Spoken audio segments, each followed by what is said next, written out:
graça do nosso Senhor Jesus Cristo, seu amor e a sua comunhão estejam com vocês. Amém. Momento de oração e reflexão hoje ali especialmente gravado, tendo em vista que logo mais também ocorre o jogo do Brasil. Então, os nossos olhos e as nossas atenções também estarão voltadas para esse momento. Mas quero compartilhar com vocês uma reflexão de como podemos olhar o mundo com os olhos da graça de Deus. Por isso lembramos o texto bíblico de Lucas, no capítulo 6, o versículo 36, que diz: sede misericordiosos, como também é misericordioso vosso Pai. Há maneiras muito diferentes de enxergar a mesma realidade. Duas pessoas podem observar uma situação semelhante e chegar a conclusões completamente distintas. Isso acontece porque não olhamos apenas com os olhos, olhamos também com aquilo que carregamos dentro de nós.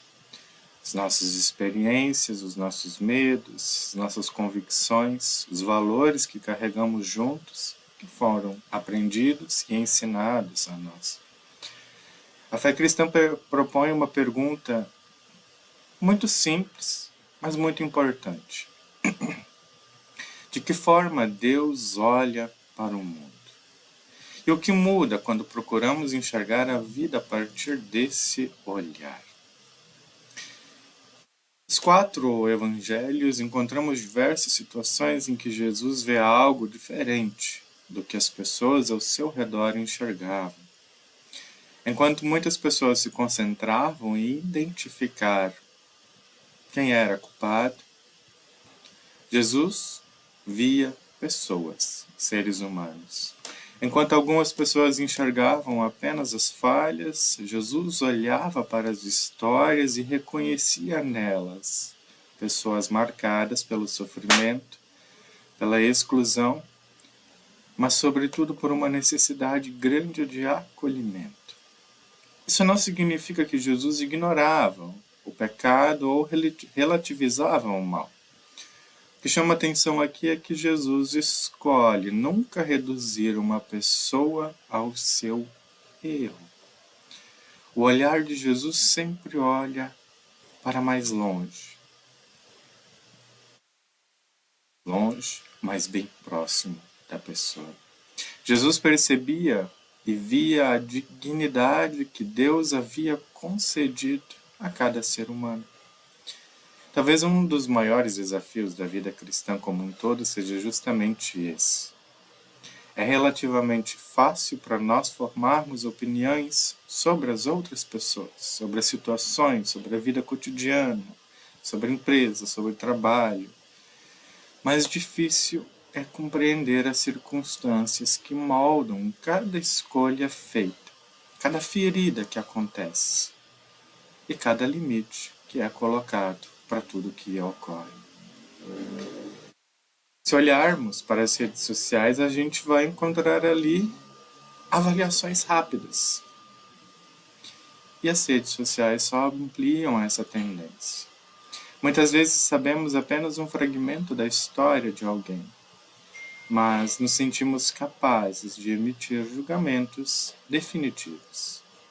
A graça de Deus assim nos convida a uma postura mais cuidadosa, vigilante e amorosa. Olhar com os olhos da graça de Deus não significa que a gente vá ou deva concordar com tudo, mas significa olhar com discernimento. Significa ainda reconhecer que cada pessoa é mais complexa do que aquilo que conseguimos enxergar e perceber à primeira vista.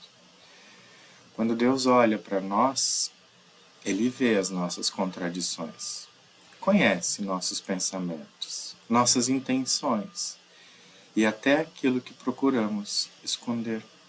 Ainda assim, Deus permanece ao nosso lado. Não porque sejamos merecedores, mas porque sua relação conosco está fundamentada no amor e na cruz de Jesus Cristo. Essa é uma das afirmações mais centrais para a nossa fé luterana e a forma como queremos enxergar o mundo, ler a Bíblia e viver a vida. Não vivemos daquilo que conquistamos diante de Deus, mas daquilo que recebemos dele e de Jesus na cruz.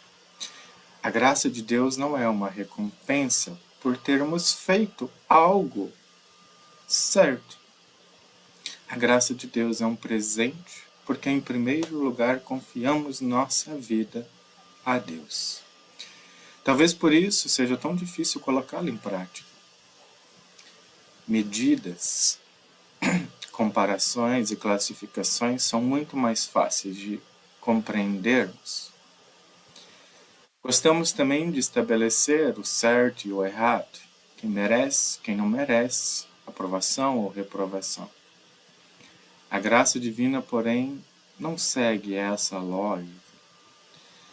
A graça divina nos recorda que, através do Espírito Santo de Deus, todos nós dependemos da misericórdia divina. Quando essa verdade se torna concreta em nossas vidas, algo muda em nós e na forma como nos relacionamos com as outras pessoas. Passamos a escutar mais e a concluir muito menos. Tornamo-nos menos apressados na condenação e no juízo, e muito mais disponíveis para compreender e acolher.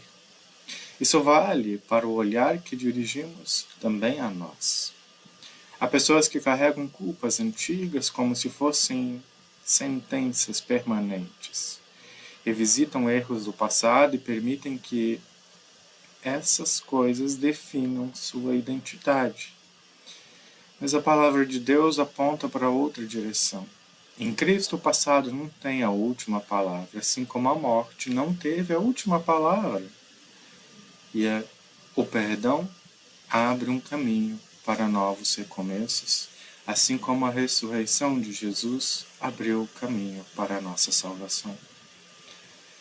A graça de Deus é olharmos com um olhar gracioso para a memória daquilo que aconteceu. Essa memória não impede que o fracasso determine e continue ocorrendo.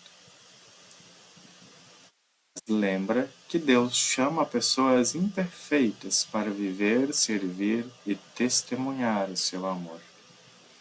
Talvez seja exatamente disso que a gente precisa se lembrar todos os dias. Se no mundo, que é marcado por divisões, suspeitas e julgamentos, a gente olhe para o testemunho que nós damos e passamos a enxergar com os olhos da graça as pessoas e as situações que acontecem ao nosso redor. A partir de um olhar mais atento, mais carinhoso, a partir do Evangelho, mais paciente, mais humano. Não porque sejamos naturalmente melhores, mas porque fomos alcançados por uma graça que não é nossa e que não controlamos.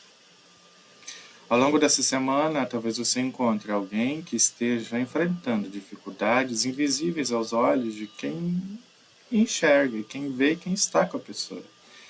Talvez encontre alguém que precise menos de uma opinião, de uma fala direta, e muito mais de uma escuta de acolhimento.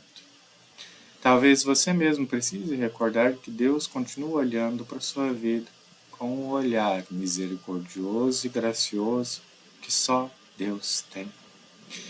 Que o Espírito Santo de Deus nos ajude a perceber a realidade com a profundidade que nasce da fé e que, ao olharmos para as pessoas ao nosso redor, o nosso próximo, a nossa próxima, possamos refletir um pouco daquele olhar que encontramos em Jesus Cristo e na cruz.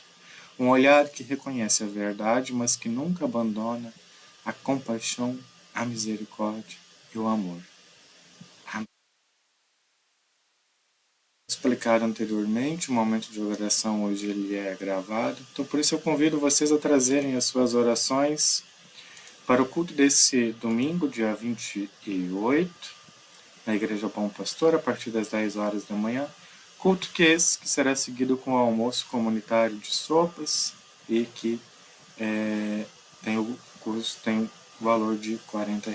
Então convido as pessoas para participarem desse momento e venha também confraternizar com as pessoas e ajudar assim também a sustentabilidade da comunidade e da paróquia.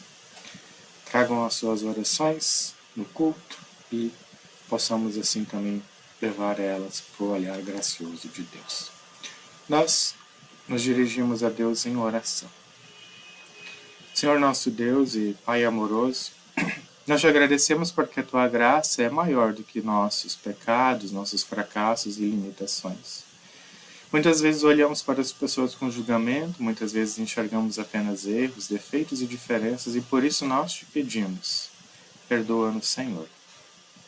Ensina-nos a olhar como Jesus olhou, dá-nos olhos para perceber a dor de quem sofre, dá-nos olhos para enxergar a necessidade daquelas pessoas que caminham ao nosso lado. Dá-nos olhos para reconhecer a Tua presença, mesmo nos momentos mais difíceis. Bondoso Deus, também te pedimos por aquelas pessoas que carregam culpa, tristeza e medo, que elas encontrem em Ti acolhimento, perdão e renovação através do Seu Santo Espírito. Bondoso Deus, fortalece as pessoas enfermas, consola as pessoas enlutadas, anima as pessoas desanimadas e sustenta aquelas que enfrentam desafios em sua fé. Abençoa as famílias, as igrejas e todas as pessoas que acompanham essa mensagem. Que o Teu Espírito Santo transforme nosso coração para que sejamos reflexos da Tua graça neste mundo. Por isso te pedimos em nome de Jesus Cristo, nosso Senhor e Salvador. Amém. Recebemos assim a bênção de Deus. Que a bênção do Todo-Poderoso Deus, o Pai, o Filho e o Espírito Santo venha sobre vocês e permaneça com vocês hoje e sempre. Amém. Até o próximo encontro de oração e de reflexão. Lembrando sempre, quartas e sextas às 8 horas no YouTube.